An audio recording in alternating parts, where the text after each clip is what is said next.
आज आपके बीच में भारत की कुछ रहस्यमयी बातों की कड़ियां लेके आया हूं।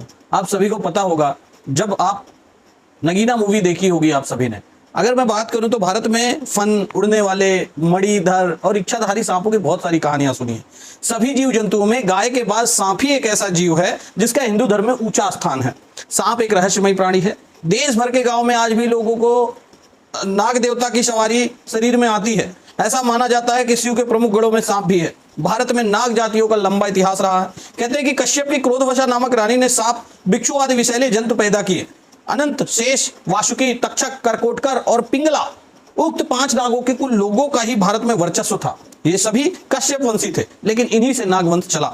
शेष नाग को 10 फन वाला माना जाए तो भगवान विष्णु उन पर लेटे हुए दर्शाए गए हैं। अगर आपने देखा होगा तो भगवान विष्णु शेष नाग पे ही 10 फन दर्शाए जाते हैं। उड़ने वाला और इच्छाधारी नाग माना जाता है कि 100 वर्षों से ज्यादा उम्र होने के बाद सर्प में उड़ने की शक्ति आ जाती है। सर्प कई प्रकार के होते हैं, जैसे मणिधारी, इच्छाधारी, उड़ने वाले, 1 फनी से लेकर 10 फनी तक के सांप जिसे शेष नाग कहते हैं। नील मणिधारी सांप को सबसे उत्तम माना जाता है। इच्छाधारी नाग के बारे में कहा जाता है कि वह अपनी इच्छा से मानव, पशु या अन्य किसी भी जीव के समान धारण कर सकता है। हालांकि वैज्ञानिक अभी इस शोध पर कहने लगे कि वही भारत विश्व का सबसे रहस्यमयी प्राणी अगर कोई है तो वो सांप ही है, और दक्षिण एशिया के वर्षा वनों में उड़ने वाले सांप पाए जाते हैं। उड़ने में सक्षम इन सांपों को क्रोसोपोलिया जाति से संबंधित माना जाता है। वैज्ञानिकों ने 2 और 5 फन वाले सांपों के होने की पुष्टि की है, लेकिन 10 फन वाले सांप अभी तक फिलहाल नहीं देखे गए हैं।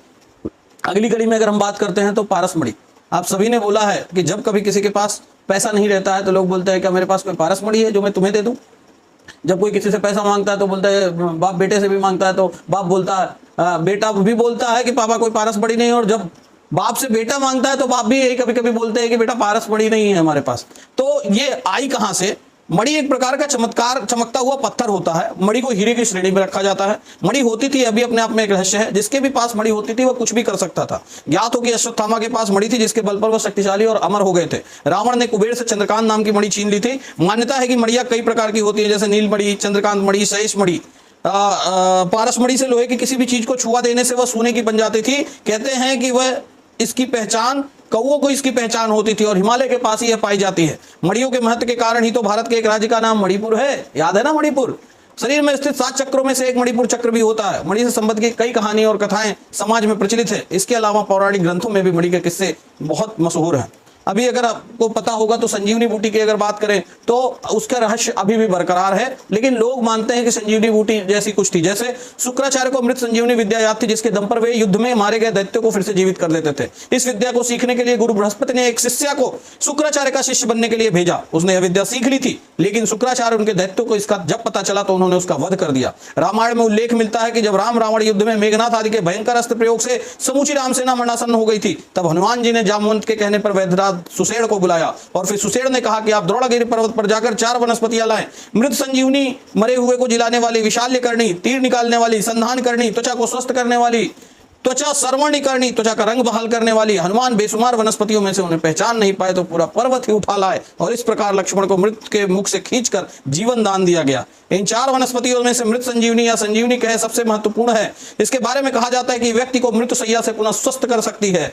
अभी चमत्कार यह भी है कि ये पौधा कहां से है, चमत्कारी पौधा कौन है। बहुत सारे कृषि वैज्ञानिकों ने इन पे काम किया है, लेकिन बोलते हैं ना कि अभी भी बायोलॉजी की अगर मैं बात करूं तो अभी कुछ दिन पहले मैं एक व्यक्ति से मिला जो एमएससी बायोलॉजी कर चुका था। उसने मुझे ये बोला कि लगभग अभी भी 74% जड़ी बूटियां बोलिए या जीव जंतु बोलिए या ऐसे पेड़ पौधे बोलिए, अभी तक उनके बारे में शोध नहीं हो पाया। अभी भी हम बहुत पीछे, हमारे यहाँ वो शोध चल रहा। तो ये तो है हमारे भारत के रहस्य। अब अगर हम आगे बात करते हैं तो ऐसा ही है कल्पवृक्ष।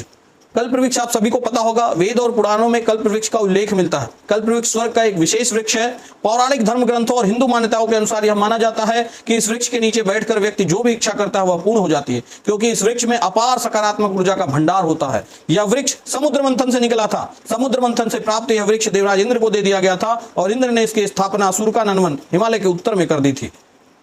एक कल्प की आयु कल्प वृक्ष का अर्थ होता है जो एक कल्प तक जीवित रहे। लेकिन अब सवाल यह उठता है कि क्या सचमुच ऐसा कोई वृक्ष था या है? यदि था तो आज भी उसे होना चाहिए था, क्योंकि उसे तो एक कल्प तक जीवित रहना है। यदि ऐसा कोई सा वृक्ष है तो वह कैसा दिखता है और उसके क्या फायदे हैं? हालांकि कुछ लोग कहते हैं कि अपरिजात के वृक्ष को ही कल्प वृक्ष माना जाता है, लेकिन बहुत सारे लोगों की अलग अलग बातें हैं। ऐसी ही कुछ और अनसुलझी बातें हैं, वो हम अन्य वीडियो में दिखाएंगे।